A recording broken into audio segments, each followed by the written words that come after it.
Assalamualaikum warahmatullahi wabarakatuh. Innal hamdalillah nahmaduhu wa nasta'inuhu wa nastaghfiruh wa na'udzu billahi min shururi anfusina wa sayyiati a'malina. من يهده الله فلا مضل له ومن يضلل فلا هادي له أشهد أن لا إله إلا الله وحده لا شريك له وأشهد أن محمدا عبده ورسوله اللهم صل وسلم على نبينا محمد وعلى آله وصحبه أجمعين أما بعد. Ma'asyiral muslimin, jamaah salat maghrib yang berada di Masjid Al-Ikhlas yang dimuliakan oleh Allah Ta'ala. Alhamdulillah kita masih dipermudah oleh Allah Ta'ala untuk melangkahkan kaki menuju ke rumah-rumahnya Allah. Karena kita kembali ke rumah Allah mengingat Allah, bukan mengingat dunia. Dan inilah yang harus kita upayakan, karena kita akan kembali kepada Allah Ta'ala. Nah, setelah itu kita perlu memahami bahwasanya Islam itu atau Al-Quran itu mengandung perintah untuk kita kerjakan. Dan semua perintah Allah Ta'ala kalau kita kerjakan mesti membawa kebaikan dunia maupun akhirat. Karena Allah yang memerintah, mustahil Allah memerintah yang tidak baik. Kemudian nomor dua, bahwasanya isinya Al-Quran atau hadis mengandung larangan. Dan larangan ini kalau dilanggar bahaya. Karena larangan Allah telah jika dilanggar mesti membawa madarat dunia kita, demikian juga akhirat kita. Beda dengan larangan manusia. Terkadang yang baik dilarang, terkadang yang haram diperintahkan. Tapi Allah memerintah kita yang baik dunia untuk akhirat kita, melarang kita yang membahayakan dunia kita dan akhirat kita. Kita dilarang berbuat syirik karena bahaya, tidak diampuni dosanya. Dilarang kita berzina, dilarang kita mencuri, ya. Dilarang pula kita yaitu mengurangi timbangan dan juga berzina karena itu madarat. Semua yang dilarang oleh Allah Ta'ala hakikatnya oleh fitrah kita terima. Kenapa kita dilarang mencuri? Barang kita dicuri tidak mau. Mengapa kita dilarang minum khamr? Karena itu merusak akal. Kenapa kita dilarang berbuat zina? Karena keluarga kita dizina tidak mau. Jadi semua larangan Allah Ta'ala jika kita tinggalkan itu membawa kemaslahatan dunia dan akhirat kita. Coba manusia itu punya hawa nafsu. Nah, hawa nafsu ini kalau kita biarkan itu senang kepada maksiat dan benci kepada ketaatan. Dengan bukti banyak orang berbuat maksiat daripada masuk masjid. Nah, sekarang kita akan pelajari larangan-larangan di dalam Islam agar kita bisa mengetahui untuk menjauhinya. Babu tahrimil ghibah wal amri bi hifdzil lisan. Bab kita dilarang menghibah. Menghibah itu makna menyebut kejelekan seorang yang kalau dia dengar dia tidak senang. Sebagaimana kita juga tidak senang apabila dihibah. Tapi nanti ada perkecualian. Bolehnya orang itu menghibah karena ada sebab. Yang nomor dua, kita harus menjaga lisan kita. Lisan ini bahayanya lebih besar. Sebagaimana manfaatnya pun juga besar. Tinggal kita ini kalau tahu yang hak kita ucapkan baik. Tapi kalau orang itu tidak tahu yang hak maka dia akan jatuh kepada yang batil. Karena apa? Manusia itu punya hawa nafsu dan ada punya jin yang kufur yang selalu mengajak kita kepada kesesatan. Maka Allah berfirman di dalam surat Al-Isra ayat nomor 36, wala taqfu ma laysa laka bihi ilmun inna sam'a wal basara wal fu'ada kullu ulaika kana anhu mas'ula. Maknanya janganlah kamu berbicara atau kamu beramal yang kamu tidak punya ilmu. Nah, kenapa? Karena pendengaran kita ini, demikian juga penglihatan kita, hati kita yang akan ditanya oleh Allah. Jadi ini menunjukkan larangan kita, dilarang bodoh, dilarang tidak tahu din. Bahaya. Bayangkan kalau kita tidak tahu membangun, maka kita tidak akan diajak oleh orang untuk membangun. Kalau kita tidak tahu menyupir, maka tidak ada orang punya mobil suruh menyupir kita, karena kita tidak tahu menyupir. Kalau kita tidak tahu dagangan, harga barang, kita tidak boleh menjual. Nah, urusan dunia dengan kebodohan rugi. Bagaimana dengan urusan akhirat kita? Kita tidak tahu. Kalau kita urusan dunia tidak tahu, kerugian dunia. Tapi kalau urusan agama, kita tidak tahu dunia dan akhirat. Nah, ini pertama, kita tidak boleh bicara atau beramal yang tidak punya hujjah, tidak punya dalil. Ya. Kenapa? Ilmu ini merupakan nikmat yang cukup besar dan jalan menuju surga. Beliau bersabda, man salaka tariqan yaltamisu bihi ilman sahhalallahu lahu bihi tariqan ilal jannah. Siapa yang menempuh jalan, dia keluar menuntut ilmu syar'i, maka Allah akan memudahkan dia jalan menuju surga. Jadi surga ditempuh dengan ilmu, ditempuh dengan amal. Nah, jadi pertama, kita tidak boleh bicara yang kita tidak tahu dalilnya, dan tidak boleh kita beramal kalau kita tidak tahu dalil, karena Allah akan menanya kita. Makanya segala sesuatu, terutama dalam masalah urusan ibadah, kita harus mendasarinya dengan ilmu. Setelah tahu, itu wajib kita amalkan. Ketika kita tidak tahu, menanya dulu kepada orang punya ilmu, bolehkah ini saya amalkan? Nah, kalau kita ini bicara mau berbuat dasarnya ilmu, selamat kita insya Allah.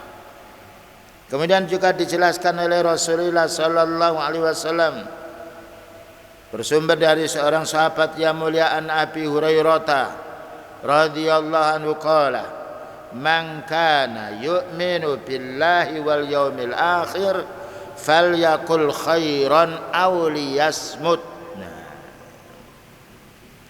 Barang siapa yang beriman kepada Allah, tanda-tanda orang beriman kepada Allah, dan tanda orang yang beriman hari akhir, hari pembalasan amal, yaitu bicaralah yang baik atau diam.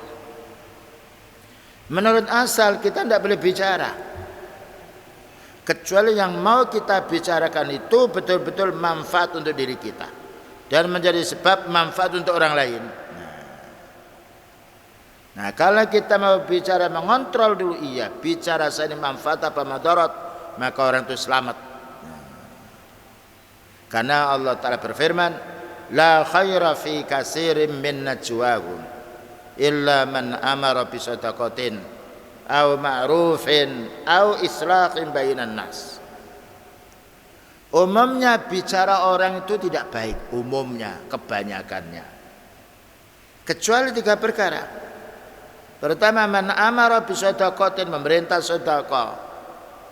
Fulan dia miskin, barangkali ada sesuatu yang perlu dibantu dia. Oh, dia sakit, kasihan dia tidak ada yang mencarikan obat. Nah, ini bicara yang baik. Nah, menyuruh istrinya bangun sholat, nah, menyuruh anaknya azan, qamat, nah, itu bicara yang baik. Nah, itulah yang dapat pahala. Sekalipun kita menyampaikan, mereka tidak mengerjakan, kita sudah dapat pahala. Kalau mereka mengerjakan, kita bertambah pahala kita. Nah, kemudian kalau kita tidak tahu itu benar atau salah, kita disuruh diam. Aul yasmut, atau diam. Sebab apa? Kalau kita diam tidak dihisab. Tapi kalau kita bicara dihitung. Kalau bicara baik ya ditulis oleh malaikat ini, Raqib Atid ini. Kalau bicara jelek ya ditulis. Nah, kalau kita mau perhatian betul, maka lisan kita tidak akan mengganggu orang. Paling banyak bicara zikir kepada Allah Ta'ala, bertasbih, baca Al-Quran, baca hadis, dan juga mengingatkan, menasihati, ya. Terkadang kita bicara berlebih-lebihan dalam masalah urusan yang tidak ada manfaat untuk akhiratnya. Padahal dalam hadis, inna min husni islamil mar'i tarkuhu ma la ya'ni. Paling baiknya Islam seseorang itu meninggalkan bicara yang tidak ada manfaatnya. Karena bicara ini nikmat dari Allah. Kemudian juga dijelaskan pula wahada sharikhun, katanya Imam Nawawi, wahada sharikhun fi annahu yanbahi alla yutakallama illa idza kana al-kalamu khairan. Hadis ini menjelaskan peringatan dari beliau, jangan sampai kita bicara kecuali kalau sudah pasti kebaikannya. Baca Al-Quran pasti kebaikannya. Bayangkan satu huruf dapat 10 pahala. Alhamdulillah 50 kita, karena itu 5 huruf. Yang sudah jelas. Istighfar kan kalimat mudah, baca Al-Quran kalimat mudah. Walaupun kita kurang terampil baca Al-Quran, masih tajwidnya kurang, panjang pendeknya masih belum terampil, tetap dapat 2 pahala. Man qara'al Qur'ana wa yatata'u wa alaihi syakun falahu ajran. Siapa yang baca Al-Quran dia belum terampil, mekap-mekap, panjangnya kurang, pendeknya yaitu terlalu kepanjangan, maka dia mendapatkan 2 pahala. Dan ini kenapa kita kaum muslim berpikir dengan pahala? Karena kita ini meninggal dunia, kita tinggalkan semua harta kita. Tidak ada orang kaya lalu meninggal dunia lalu dikubur dengan hartanya. Sebagaimana orang miskin pun juga dikubur dengan jasadnya. Ia menyertai orang mati itu amal. Nah ini ya perlunya kita. Kalau kita hidup di dunia sebentar, butuh rumah dan juga butuh kesehatan, butuh makan, butuh minum. Bagaimana kita hidup di akhirat yang selamanya? Hidup maka butuh makan, butuh minum. Cuma untuk mencari kenikmatan akhirat bukan nanti di akhirat nanti, tapi sekarang. Ya. Jadi kita hidup di dunia itu dibagi menjadi 2. Untuk kepentingan dunia kita yang ini waktunya pendek, dan untuk akhirat kita yang itu waktunya lama. Makanya Allah Ta'ala berfirman, walal akhiratu khairul laka minal ula. Akhiratmu, kehidupan akhirat itu lebih bagus, lebih baik daripada kehidupanmu di dunia. Ini yang perlunya kita mengaji, menuntut ilmu, beramal soleh, mendatangi masjid, berinfak, ya, berbuat baik. Karena apa? Itu bekal kita untuk kita bawa meninggal dunia. Dan karena apa? Karena ilmu tidak bisa diminta. Siapa yang bisa minta ilmu? Amal soleh pun tidak bisa diminta, bahkan dicuri tidak bisa. Tapi orang mencuri barang jumlahnya banyak. Minta duit banyak orang, mengemis, meminta duit semua. Minta sumbangan ilmu tidak bisa, karena al-ilmu bitta'allum. Ilmu itu hanya bisa dipelajari. Yang belajar dia dapat. Kalau tidak ya dia tidak dapat. Dan amal pun itu untuk orang beramal.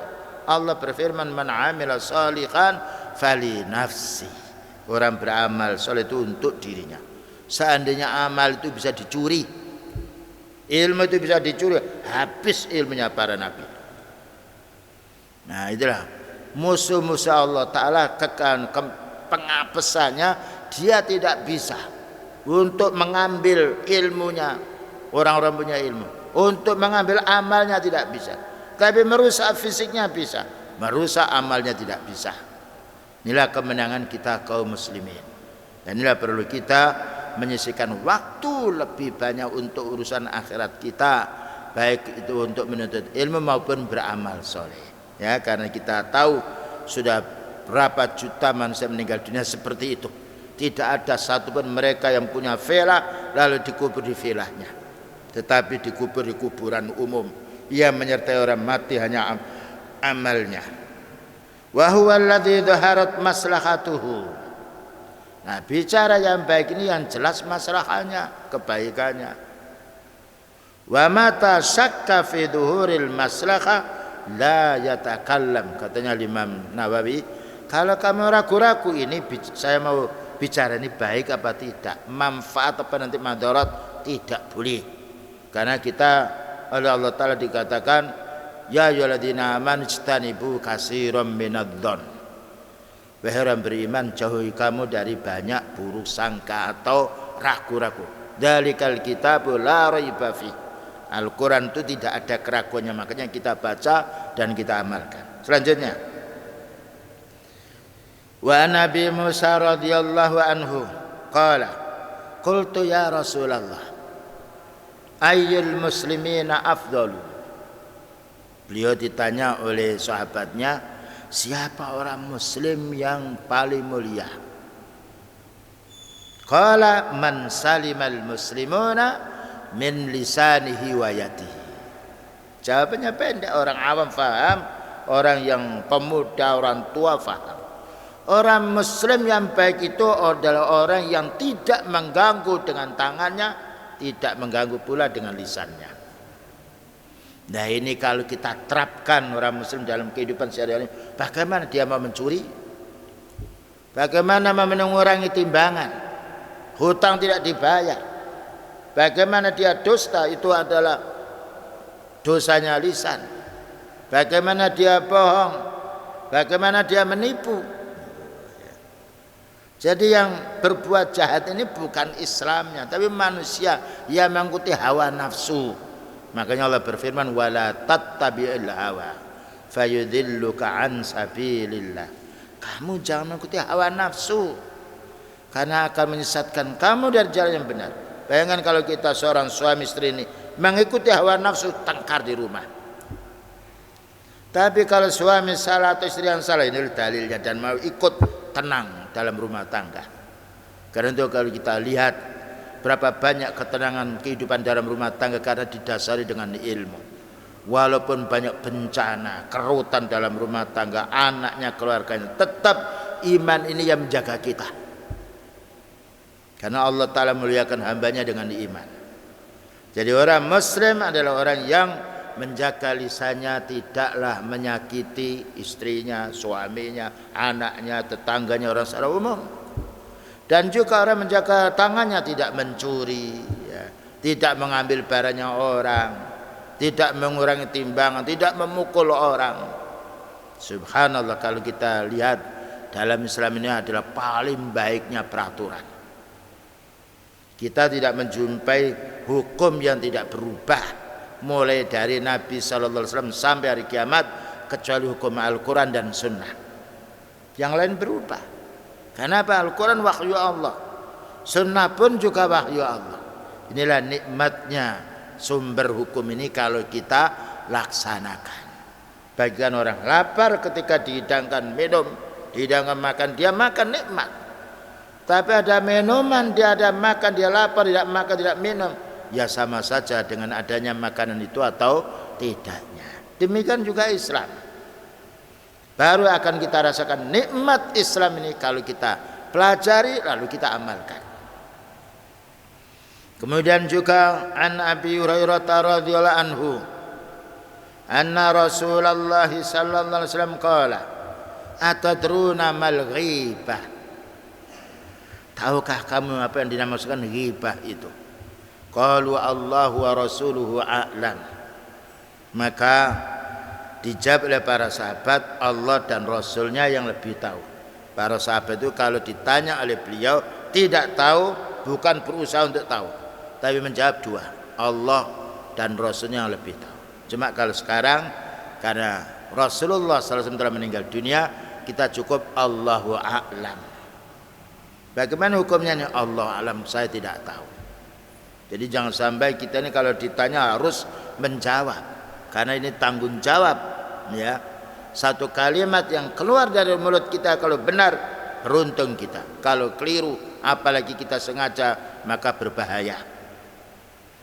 Nah, dijawab oleh Rasulullah SAW, dzikruka akhaka bima yakrahu. Kamu menyebut aib saudaramu. Ya. Jadi itu adalah ghibah yang Allah mengatakan, yaitu seperti makan daging saudaranya sendiri dalam keadaan bangkai. Ya. Wa alla yaghtab ba'dukum ba'dhan. Nah, Kemudian ditanya, afara'aita in kana fi akhi ma aqulu. Bagaimana wahai Nabi kalau yang saya katakan memang benar, bahwa saudara saya itu ada cacatnya. Nah, kalau begitu in kana fihi ma taqulu faqad ightabtahu. Kalau memang kamu benar yang kamu ucapkan kepada saudaramu itu, bahwa si fulan begini itu, berarti kamu memang ghibah. Wa illam yakun fi, kalau yang kamu katakan tidak sesuai dengan yang kamu tuduh orang itu, faqad bahattau, berarti kamu berbuat dusta atas nama si fulan. Ini perlunya kita memahami. Cuma suatu saat kita ini dibolehkan hibah, nanti ada penjelasannya. Kalau kita minta fatwa, bagaimana Ustaz? Ya, atau kita bentrok dengan istri kita, atau menjumpai anak kita atau kawan kita, maksudnya hutang tidak dibayar begini-begini, itu kan menghibah. Namun maksud kita untuk minta nasihat, dan yang ditanya itu orang punya ilmu, ini tidak termasuk. Yang nanti akan kita bahas. Selanjutnya pula, wa ana bi Hurairah radhiyallahu anhu qala anna Rasulullah sallallahu alaihi wasallam qala kullul muslimi 'alal muslimi haramun. Setiap orang muslim terhadap orang muslim yang lain haram. Haram apa? Damuhu, haram diganggu fisiknya. Tidak boleh kita cubit, tidak boleh kita pukul, tidak boleh kita tendang, tidak boleh kita sakiti, tidak boleh kita zalimi. Wa irduhu, dan kehormatannya. Nah. Wa malu, dan juga hartanya. Tidak boleh kita pinjam lalu kita bayar, kemudian kita ambil tanpa pemberitahuan dari dia. Kalau kita kurangi, kalau kita sedang menjual, kita tipu, tidak boleh. Bayangkan Islam ini indah, ini kalau diterapkan. Jadi kalau ada orang Islam mencuri itu jangan disalahkan Islamnya, itu manusianya. Nah, jadi Islam itu agama yang baik, mengatur kita bermasyarakat, mengatur kita dalam keluarga, mengatur hubungan kita dengan Allah. Bayangkan berapa hadis kita kalau kita baca dan kita terapkan nikmat hidup ini. Jadi beliau menjelaskan orang Islam itu tidak boleh diganggu fisiknya. Ya, kecuali kalau dia mukul ya dipukul. Nah, itu namanya al jaza min jinsil amal. Al ainu bil aini. Kalau ada orang mencungkil matanya dicungkil. Nah, wal anfu bil anfi, ada orang jotos hidungnya dicotos. Wal udhunu bil udhuni, ada orang yang sifatnya dia motong telinganya orang atau menempelin, ditempelin, kecuali kalau orang itu dia melakukan kesalahan yang layak untuk dihukum seperti itu. Jadi kita ini dalam Islam tidak boleh mengganggu lisan kita, tidak boleh mengganggu tangan kita, tidak boleh kita mengganggu kehormatan saudara kita, tidak boleh kita mengganggu harta kita, harta saudara kita. Nikmat dalam Islam cuma manusianya. Nah, manusia ini kalau tidak menuntut ilmu dikuasai oleh hawa nafsu. Nah ini, makanya kebaikan para anbiya, para utusan Allah Ta'ala itu bukan karena kekuatan fisiknya, tapi karena kekuatan iman. Nah, kekuatan iman, merasa dia muraqabatullah, merasa diawasi oleh Allah Ta'ala. Nah, dia mengurangi timbangan. Ingat tentang hukuman kaumnya Nabi Shu'aib. Nah, yang dibalik, ketika orang itu mau homoseks, nah ingat hukumannya yaitu kaumnya Lut. Jadi dia tidak mau untuk berbuat jahat.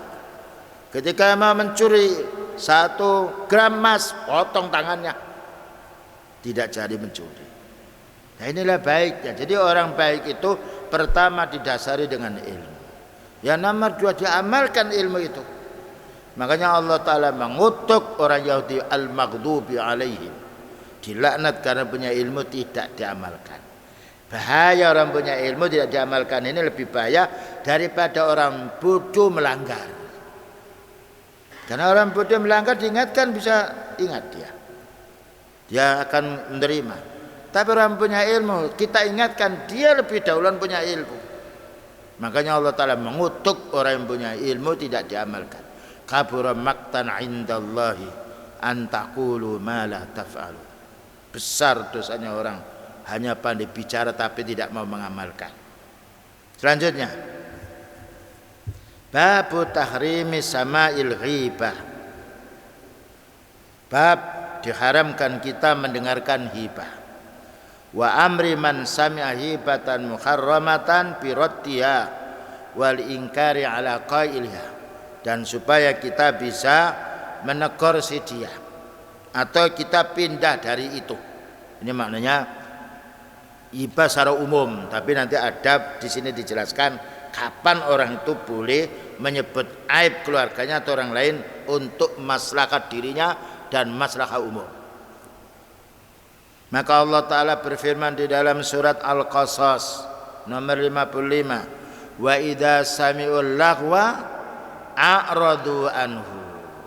Orang mukmin apabila mendengarkan senda gurau atau bicara-bicara yang tidak ada manfaatnya untuk urusan dinnya atau urusan dunianya, mereka berpaling, ya.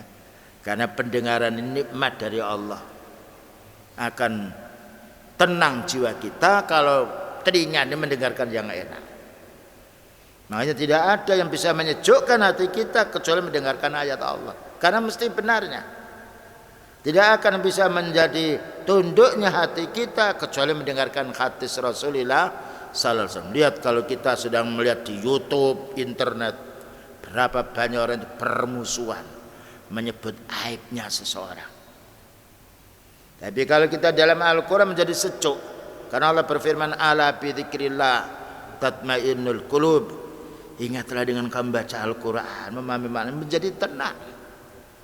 Jadi ketenangan jiwa itu tergantung dengan perkataan kita. Kalau yang kita baca Al-Quran, yang kita dengar Al-Quran, yang kita baca, yang kita dengar hadis Rasulullah sallallahu alaihi wasallam, nasihat yang mulia, tenang jiwa kita. Kemudian juga Allah berfirman, walladzina hum 'anil lahwi mu'ridun. Surat Al-Mu'minun nomor 3. Orang-orang yang dijamin masuk surga apabila mereka ini mendengarkan yaitu senda gurau, pekerjaan-pekerjaan yang tidak ada manfaatnya untuk kebaikan dirinya dunia dan akhiratnya, atau melihat sesuatu yang tidak ada manfaatnya, mereka berpaling, menyelamatkan untuk dirinya. Karena waktu ini nikmat dari Allah. Bayangkan kalau kita maghrib tadi sampai sekarang tidak mendengarkan taklim, kita hilang kebaikan. Dan apabila sudah pergi, kita tidak bisa mengambil kebaikan yang lalu itu. Kita dikejar oleh waktu. Karena itu Allah bersumpah, wal laili demi waktu malam, wan nahari demi waktu siang, was subhi idza tanaffas demi waktu subuh ketika menyingsing. Nah, wadzuha demi waktu duha, wan nahari idza tajalla demi waktu siang yang sedang terang, wal laili idza yakhsha demi waktu malam, wal asri demi waktu asar, disumpah semuanya. Maknanya kita harus memperhatikan. Sebab kalau orang meninggal dunia mesti menyesal. Menyesal bukan karena tidak makan, menyesal karena kurang amalnya. Selanjutnya pula, kemudian dijelaskan di sini beberapa hal yang boleh kita ini menyebut ghibah, menyebut kejelekan seseorang. Nah, ini yang perlu kita pahami. Ada suatu larangan dan suatu saat dibolehkan. Pertama, dijelaskan di sini oleh Al-Imam Nawawi, at-tadallum, kalau kita dizalimi orang. Kalau kita dizalimi oleh orang, tentunya kita tidak bisa menolak kezaliman. Fayajuzu lil madlumi ayyatadallama ila sultan. Boleh orang dizalimi itu mengajukan pengaduannya kepada pemimpin. Pak, itu loh sepeda saya diambil, Pak, dicuri. Nah, itu kan menyebut aibnya seseorang, tapi dia menzaliminya. Nah, kita laporkan kepada pihak yang wajib. Nah, ya, jadi kalau rumah kita, diri kita, keluarga kita dizalimi oleh orang, boleh menyebut kezaliman orang itu kepada orang yang bisa menyelesaikan diri kita. Nah, ini boleh. Mimman lahu wilayah, yang mana dia punya kekuasaan. Yang nomor 2, al isti'anatu ala taghyil munkar, minta pertolongan untuk merubah kemungkaran. Umpamanya punya istri yang kurang baik, dengarkan Pak Kiai. Ya, kemudian juga atau punya anak atau tetangga yang kurang baik, maka kita boleh, ini gimana Pak? Saya punya tetangga kok seperti ini. Ini kan menghibah, tapi maksudnya untuk mencari solusi. Nah, kita datang pada orang punya ilmu. Mungkin orang punya ilmu ini bisa mendatangi tetangga itu. Nah, ini boleh. Warattil asi ila shawab, dan supaya orang yang berbuat maksiat itu berhenti dari kemaksiatannya. Ya, umpamanya ada seorang anak dia nakal. Ya, kita sebut sama orang tuanya, Pak, ini buktinya. Nah, itu kita menyebut kejelekan anak, tapi maksud kita supaya orang tua itu bisa menasihati anaknya, maka ini boleh. Ini nomor 2. Jadi nomor 2 itu untuk kerjasama bagaimana membendung kemungkaran. Ini sufulan begini, sufulan begitu boleh. Lalu kita bermusyawarah minta tolong orang yang bisa menolak atau membendung kemungkaran tersebut. Yang nomor 3, al istifta, minta fatwa. Saya ini punya kawan, ya, kalau hutang itu jarang mau dibayar. Ya. Terus gimana caranya? Ini kan menghibah orang hutang, tapi dia ini datang bukan memberitahu sembarang orang. Jadi kalau kita minta fatwa ada suatu masalah, jangan disebarkan sebenarnya orang, itu namanya menyebarkan aib, tidak boleh. Tapi kita datang kepada orang yang sekiranya orang itu bisa menasihati kita, itu namanya al-istifta. Fayaqulu lil mufti, maka dia berbicara pada orang yang diminta fatwa. Dhalamani abi, gimana bapak saya kok memukuli saya begini ini. Au akhi, atau saudara saya ini selalu berbuat kasar kepada saya. Au zauji, atau suami saya ini kok keras sekali. Au fulan wa fulan. Nah, ini kan mengadu permasalahannya. Sebab kalau ini tidak ditanyakan, dia akan mendapatkan kerugian terus dan akan menjadi gelisahnya. Kerusakannya orang itu akan terus menerus, dan orang dizalimi pun juga tidak berhenti. Maka dalam kondisi demikian boleh untuk minta fatwa, ya, supaya ada jalan pintas untuk menyelesaikan perkara. Yang nomor 4, takdzirul muslimina minasyarri wa nasihatuhum, ya, memberi peringatan kepada orang muslim agar menjauhi kejahatan-kejahatan. Ada orang suka banyak mencuri, kalau pinjam tidak mau kembalikan, ya, kalau dia membeli barang dia mesti mencuri dulu. Nah, ini boleh. Hati-hati loh kalau fulan datang ke toko sampean. Nah, hati-hati kalau fulan hutang duit. Nah, kenapa? Maksudnya untuk menyelamatkan orang yang dinasihati ini. Ya. Nah, seperti itu boleh. Karena itu tolong menolong di dalam kebaikan. Kalau Allah Ta'ala berfirman, wa ta'awanu 'alal birri wat taqwa, tolong menolong dalam urusan kebaikan dan ketakwaan. Nah, ini seperti ini, maka dianjurkan, bahkan hukumnya wajib, ya. Karena apabila tidak maka akan berlanjut terus kejahatan seorang. Atau seperti ada orang yang sifatnya hati-hati, si fulan itu orang ahli bid'ah, boleh. Tetapi yang bicara ini orang yang punya ilmu, bukan hanya sembarangan. Makanya kalau ada berita yang aneh yang membawa gelisahnya hati kita, kita tanya, bisakah saya datang dengan bapak kepada orang tersebut kalau memang dia seperti itu? Boleh. Nah, bagus. Atau ini buktinya, tanya kepada si fulan. Tapi terkadang orang itu membawa berita jelek kepada kita untuk mengadu domba. Hati-hati, ya. Karena itu kita perlu waspada dalam hal ini. Karena yaitu luputnya lisan lebih banyak daripada luputnya mata.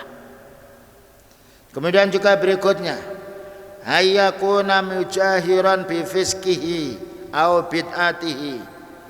Apabila ada orang terang-terangan melakukan kemaksiatan, nah, terang-terangan dia melakukan kemaksiatan, terang-terangan dia melakukan kebid'ahan, maka ini boleh kita hibah. Hati-hati si fulan, ya. Yaitu dia peminum, pemabuk dia, ya.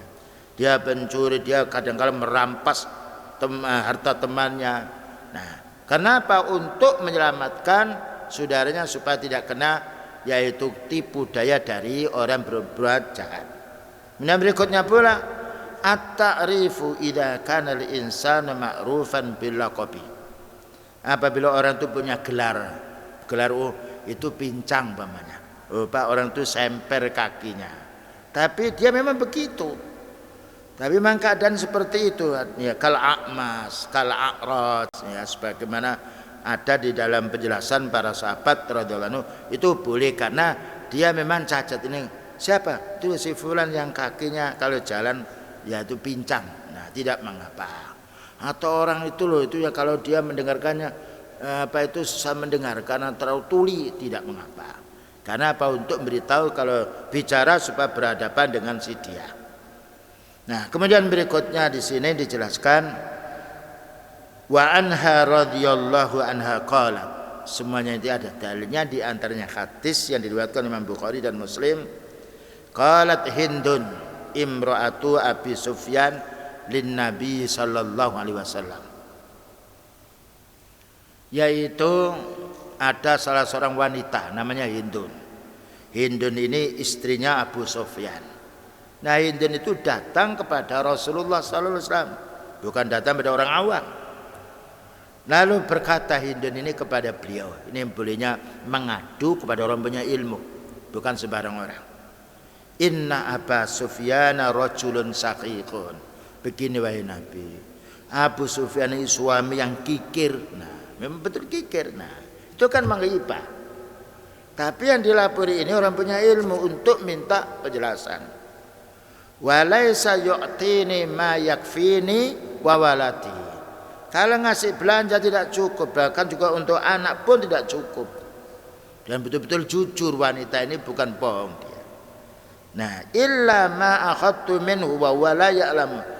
Tapi tetap saya ambil wahai Rasulullah sallallahu alaihi wasallam karena saya tidak punya pekerjaan. Dan ini biaya untuk saya dan anak saya pas-pasan. Saya ambil tanpa sepengetahuan suami saya. Boleh apa tidak? Nah, ya, ini menghibah Abu Sufyan, yang itu suaminya, istrinya Hindun.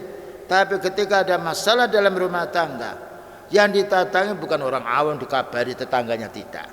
Yang ditatangi orang punya ilmu, yaitu Rasulullah sallallahu alaihi wasallam. Apa kata beliau? Khudhi ma yakfiki wa walatiki bil ma'ruf. Baik, boleh kamu mengambil sekiranya cukup untuk dirimu dan cukup untuk anakmu. Nah, ya, ini menunjukkan dalil bolehnya menghibah kalau orang itu memang dianiaya atau haknya tidak dikasihkannya. Kemudian juga memberitahu kepada orang yang punya ilmu.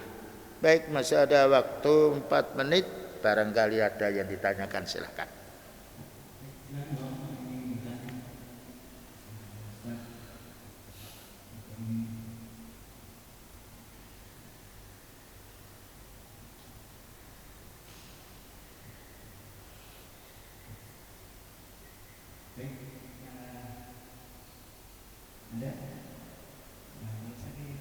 Bagus, nah, baik.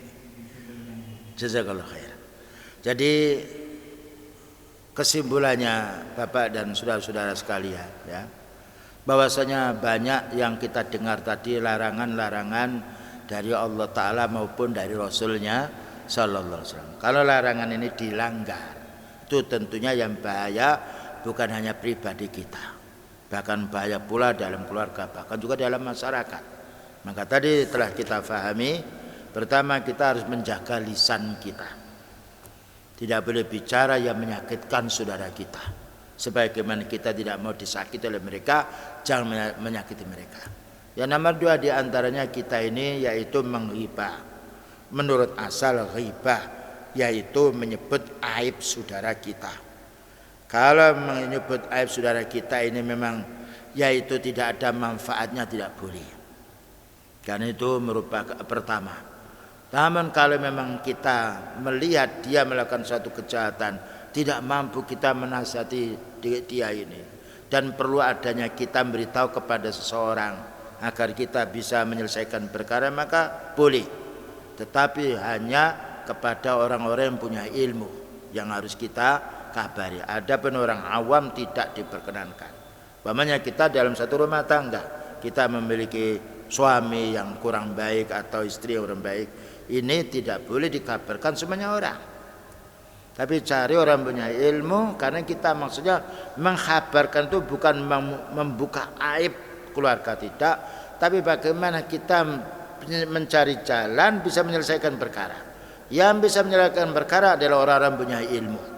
Kemudian juga perlunya kita menjaga lisan kita, jangan sampai bicara yang tidak ada manfaatnya untuk diri kita. Karena apa? Kita bicara satu kalimat ini dihitung. Ma yalfidhu min qaulin illa ladaihi raqibun atid. Tidaklah satu kalimat yang diucapkan oleh lisan kita melainkan ditulis oleh malaikat raqib dan atid, dan itu akan ditimbang. Faman ya'mal misqala dzarratin khairan yara wa man ya'mal misqala dzarratin syarran yara. Siapa yang beramal kebagusan, kebaikan, entah itu lisannya atau matanya melihat yang baik, atau telinganya mendengarkan yang baik, atau kaki menuju kepada jalan yang baik, maka akan ditulis oleh Allah Ta'ala, dan Allah Ta'ala akan memberi imbalan yang baik. Wa may ya'mal misqala dzarratin syarran yara. Dan barang siapa yang melakukan perbuatan kejelekan walaupun sebiji sawi, Allah akan menulisnya dan akan menimbang, dan Allah akan menghukumnya. Dan kita tidak boleh meremehkan dosa. Ya, dosa kecil itu kalau numpuk ya menjadi besar. Tetapi orang melakukan dosa besar hendaknya dia bertobat. Karena ada suatu pepatah mengatakan las-saghiru ma'al istimrari walal kabiru ma'al istighfar. Tidak dikatakan dosa kecil kalau terus menerus, tidak dikatakan dosa besar kalau dia istighfar. Dan Allah Ta'ala menyuruh kita istighfar. Subhanallah, nikmatnya kita ini di hadapan Allah. Kita ini berbuat dosa, oleh Allah Ta'ala disuruh kita ini tobat. Bukan dihukum dulu, tidak, disuruh tobat. Faqul tastaghfiru rabbakum. Maka Nabi Nuh alaihissalam beritahu pada kaumnya, mintalah kamu ampun kepada Allah. Dan Allah Ta'ala berfirman, wa tubu ilallahi jami'an ayyuhal mu'minun. Bertobatlah kamu semuanya hai orang beriman. Nah, jadi itu perintah Allah. Ya, adapun kita melakukan kesalahan pada seorang, belum tentu dia memaafkan kita. Padahal itu manusia, kita manusia. Tapi Allah Ta'ala justru menyuruh kita untuk istighfar. Bahkan satu saat kita lupa minta istighfar, maka Allah Ta'ala mengampuni dengan amal-amal kita yang soleh. Kemudian juga dijelaskan tadi bahwa bicara yang baik itu adalah bicara orang yang menyuruh kepada sedekah dan menyuruh kebaikan, dan juga islah, mendamaikan orang yang ketika dia bertengkar. Ini 3 pokok bicara kita dinilai Allah Subhanahu wa Ta'ala bicara yang baik. Kemudian juga yang terakhir berikutnya, kita harus menjaga kehormatan saudara kita. Tidak boleh mengganggu fisiknya sebagaimana kita tidak mau diganggu. Tidak boleh pula mengganggu kehormatannya, lalu kita fitnah, kemudian jadi kita riba atau kita bongkar kesalahannya, tidak boleh. Karena membongkar kesalahan yang mereka sudah bertobat hukumnya haram. Man satara musliman satara Allah Ta'ala fid dunya wal akhirah. Siapa yang menutupi aibnya saudaranya akan ditutupi aibnya oleh Allah. Begitulah kaum muslimin penjelasan yang harus kita fahami bersama. Semoga pertemuan kita oleh Allah Subhanahu wa Ta'ala mendapatkan pahala yang banyak dan menjadi sebab terampuni dosa kita semuanya. Wa sallallahu ala nabiyyina Muhammadin wa ala alihi wasallam. Subhanakallahumma bihamdika asyhadu an la ilaha illa anta astaghfiruka wa atubu ilaik. Walhamdulillahirabbil alamin. Wassalamu alaikum warahmatullahi wabarakatuh.